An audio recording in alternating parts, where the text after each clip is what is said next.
સુરતના અલથાણ વિસ્તારમાં ગઈકાલે ગંભીર ઘટના બની.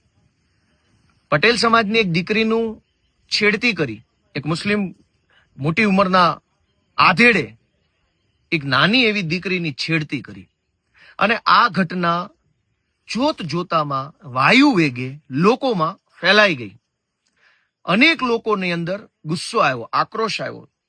લોકોને આ વાતથી નારાજગી થઈ અને સ્વયંભૂ પટેલ સમાજના આગેવાનો, એસપીજી ગ્રુપના આગેવાનો, સામાજિક સંસ્થાઓના આગેવાનો, અલગ અલગ એ વિસ્તારના બધા વડીલો, લીડર્સ અને જનતા પોતે બધા જ સ્વયંભૂ ટોળું વળીને અલથાણ પોલીસ સ્ટેશને પહોંચ્યા. સુરતનું અલથાણ પોલીસ સ્ટેશન. આ ઘટના દુર્ભાગ્યપૂર્ણ રીતે બની. એ ઘટના આપમેળે લોકોમાં ફેલાઈ ગઈ કે આવું કંઈક બન્યું છે. એ વાત ફેલાઈ જતા લોકો આપમેળે એકઠા થયા અને સ્વાભાવિક છે કે લોકોને ગુસ્સો આવે જ. કોઈ પણ દીકરીની છેડતી થાય તો જનતા ગુસ્સે થાય જ. આવી રીતે ગુસ્સામાં આવેલી જનતા પોતાની રજૂઆત લઈને પોલીસ સ્ટેશને ગઈ, અલથાણ પોલીસ સ્ટેશન. ત્યાં શું થયું?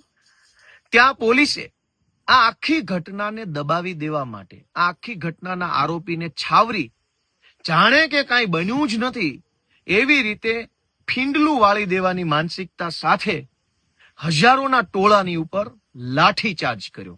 શું કામ લાઠીચાર્જ કર્યો? કેમ કે આ આખી ઘટના ગુજરાતના ગૃહમંત્રી હર્ષ સંઘવીની વિધાનસભા વિસ્તારમાં બની છે.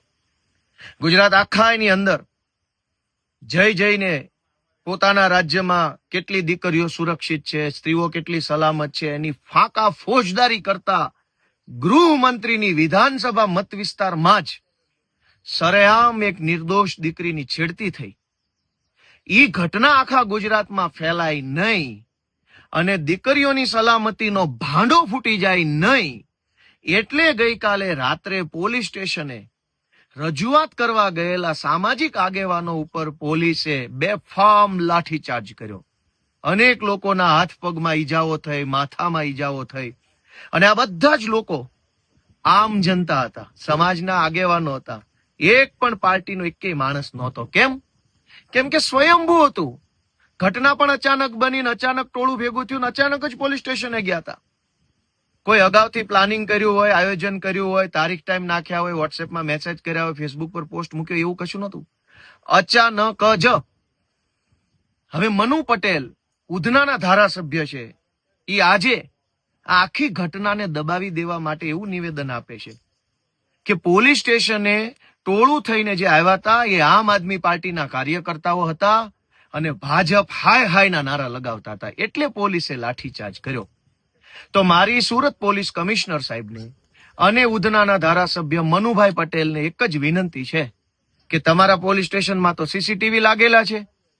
એ સીસીટીવી માંથી પોલીસ સ્ટેશનની અંદર ભાજપ હાય હાય કરતા લોકોના ફોટા ગોતો અને એ ફોટા ગુજરાતને બતાવો કે કયો આમ આદમી પાર્ટીનો કાર્યકર્તા પોલીસ સ્ટેશન હતો.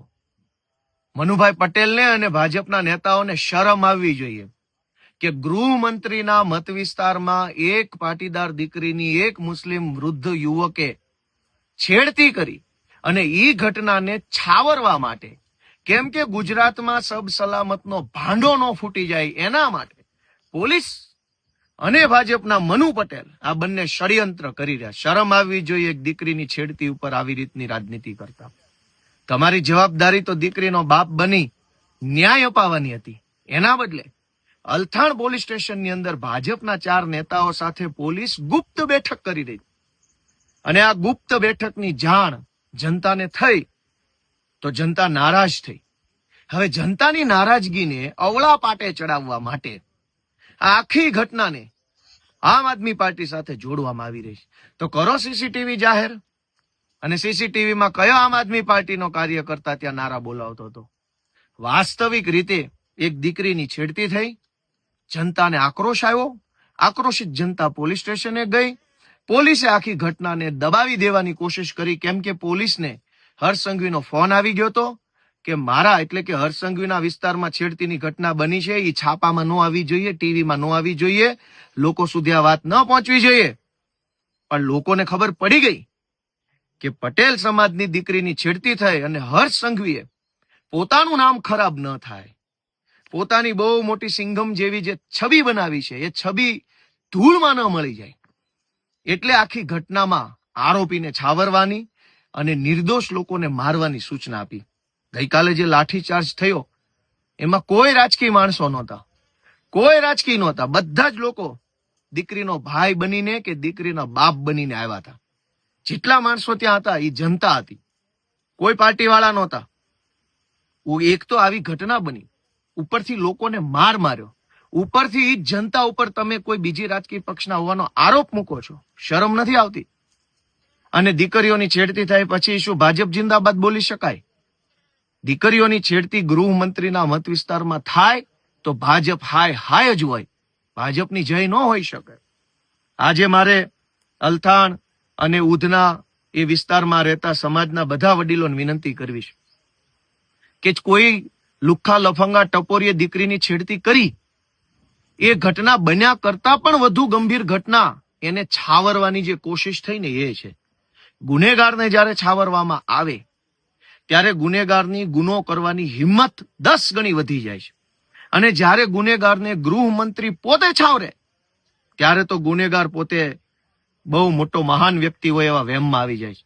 કાલે પોલીસે જે લાઠીચાર્જ કર્યો છે, દીકરીની છેડતીના આરોપીને બચાવવાની ભરપૂર કોશિશ કરી છે અને જનતા ઉપર જે દમન કર્યું છે એ સખત શબ્દોમાં હું વખોડી કાઢ્યો છું અને લોકોને અપીલ કરું છું કે ક્યાં સુધી આવું સહન કરશું?